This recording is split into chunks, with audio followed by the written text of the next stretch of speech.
I admit it. I listen to the Backstreet Boys. Um, I mean, I listen to all kinds of music. I do listen to them. I have many songs of them on my phone. I listen to. I think I even bought one of their best selling no best their favorites, like one of those favorite CDs. Um, um I like them. I mean, growing up back in the '90s, early thousands, there was like a lot of the stigma. A lot of like homo stigma. People made fun of you if you listen to the Backstreet Boys, especially if you're dark complexion. People will make fun of you. They'll laugh at you. There's back in those days. Man, there's a lot of sayings or rumors about the Backstreet Boys that were false. But all in all, man, they sound like any other R&B group, any other so-called R&B group. You turn on and listen to what's the difference between them and like Boys to Men, them and New Edition. The only difference is their complexion. They sing basically the same type of songs. I know there are many music, so-called black, music groups before them, but I think the Backstreet Boys, during that '90s, late '90s, early thousands, they were like the Beatles of the '90s.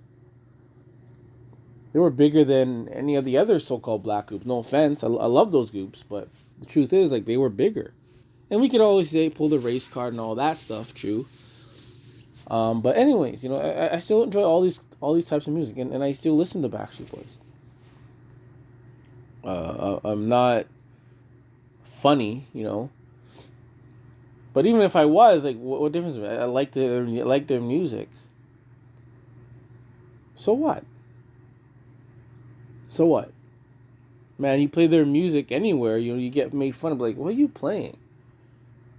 People rather you play, crappy rap music. Like crappy new age rap music, that is, at least. But funny thing is, there is more stigma with listening to the Backstreet Boys than there is going to prison. And when you listen to the Backstreet Boys, people instantly think, you're something, you're funny. But when the stories that I've heard of in prison, when you go to prison, you literally get, railed, basically.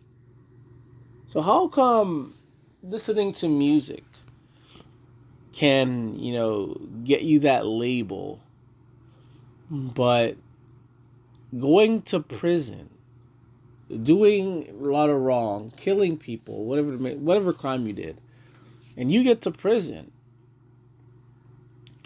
and you're getting railed or you're doing the railing, but there's really no stigma for prison. There's no gay stigma for prison. When you think of prison, there's no stigma for it. Other than you're locked up, you're probably a murderer, a child something. That's pretty much it. But imagine you listening to various kinds of music, and the so-called, black community, they will make fun of you. They will call you the H word, the G word. They call you whack. Be like, what are you listening to? While they themselves go to prison. Maybe not them specifically, but a lot of them go to prison. And a lot of them end up,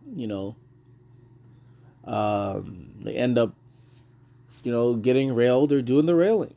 So it's just funny how you can listen to a group that sounds like so-called black.